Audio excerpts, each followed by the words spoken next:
mu teg la fii yow it wan na la ki nga doon te li mu wax léegi xaw ma président moo ko wax wala nu mu ko waxee dafa wax ni le maire defe naa moo ko wax mu ni kuréel bu mel nii néew na fu mu am ci Sénégal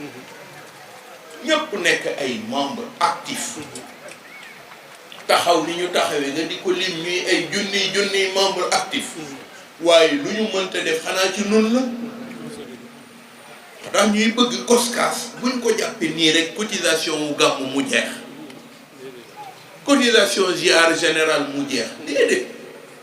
dafa war a nekk une machine rodée au service de cette communauté ci côté yëpp nag man bala maa am jàmm mais léegi sax maa ngi koy sant ci loolu le COSCAS est en train de mettre sur pied des coopératives agroéconomiques coopératives yi mën naa wax ni li ñu ci tàmbalee gis am na solo lool parce que liggéeyu réew mi dafa jëm foofu ca daaw ñu waxtaan ñu leen coopérative yi kat mënul ñàkk ngeen dugg ci tey jii le COSCAS a mis sur pied 10 coopératives yoo xamante ni reconnues par le ministère tey ñu ngi liggéey diggante Ñiibi Kaffrine Thiès Ñiibi moom moo ci gën Kaffrine par exemple ren même ci wàllu distribution semence sax ñu nga cee yëngatu te du yam foofu boo demee ca Waalo ca Ndar Thiès Mbuur je pense que loolu la sëriñ bi moom la gënoon a bëgg ci mbooloo bi bu mu ci yam nañu dem taxawal ay GIE yoo xamante ni GIE yooyu wala ay mutuelle de santé wala mutuelle de crédit pourquoi pas soxna Assu mu ngi àndandoo ak jigéen ñi di jàppalante ci wàll sur le plan socio-économique ñu ngi def boo demee waa Daayiratul Muxtafina ñu ngay taxawal ay produits tudde ko les produits al amin boole ca lu ne yaakaar naa ni fii nu toll ci jamono loolu la COSCAS xëccu jëm ci nag résultat yi laa bëgg dëgg la buñ ko yàkkamti waaye na feeñ ba kilifa yi xam lii liggéeyukaay la léegi nii maa ngi doon taseeg waa abnaahu xadara tijaniya ci Tiwaawan moo ma xaw a tardeel sax ñoom laa nekkaloon ñoom it ci ay assises yi ñuy def pour xalaat parce que ñu wax ni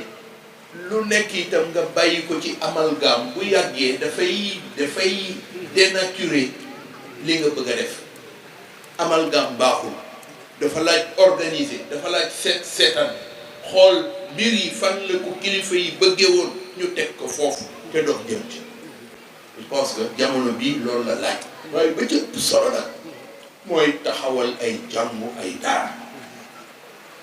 parce que lu ne da ngay xam yow lan moo jëy sa wàccuwaay dëgg la volet économique baax na parce que bu amul du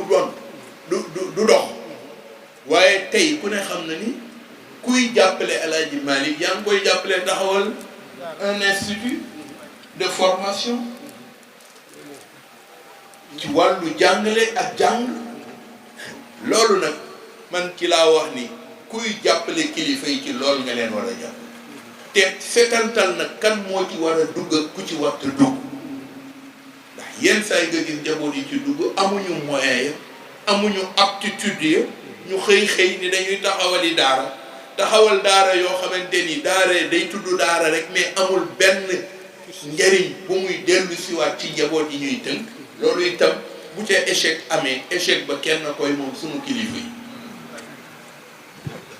il faudra qu'on revoie un tout petit peu dans ce sens bañ a rek ni man jàng naa ca daara jalaa nekkoon bërki démb gis nga li nu dal ci Tiwaawan xale boo xamante ni juróomi bakkan rot nañ ci daara yooyu waxuñu ni bu mu am waaye warul am boo bokkee ci xadara maliki am na loo xamante ni doo ko pourvoir te ya cay nekk yëpp gannaaw gi nga koy yëpp nga xam ne kii kat dëgg la njabootu kër gi la waaye nag wàcc na yoon dañuy ñaan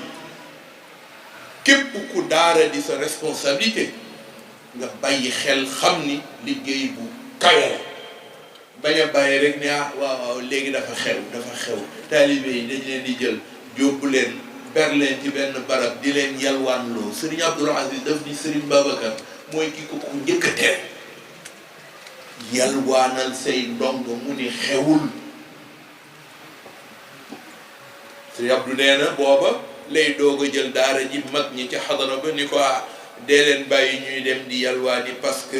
yalwaan day tax ndongo xelam di ubbiku nee na bis bi ma xëyee ne xale yi nañu dem yalwaani mu mel ni góor gi da ko yëg nee bi ma ñëwee rek lëm ma njëkk a laaj mooy fekk mu di ko wax ci wàllu daara ji mu ni ko waaw ba xale yi doo leen yalwaan te xamul nekkee sëñ Babacar moom lu waaye di nëbb bu ko nëbb ndax moom yàlla fi nga koy defee moog yàllaay taxaw nee na mu ni ko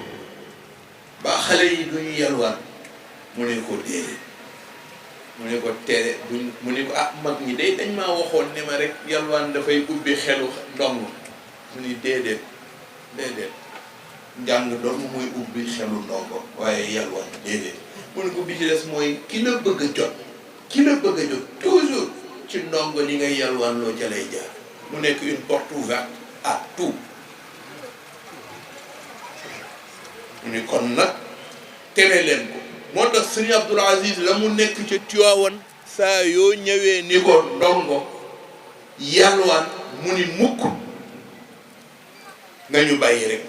li ñuy am ci seen kër maam ji doy na barke rek la ñuy wut barke boobu la ñuy wut waaw kooku kay xam nga ni kon du xëttal njabootam ci mu def wala mu jàdd yoon ba defee ñun loolu la ñu bëgg nag ñu di ko delloo si di ko sauvegarder pour bañ a bàyyi rek n'importe qui faire n'importe quoi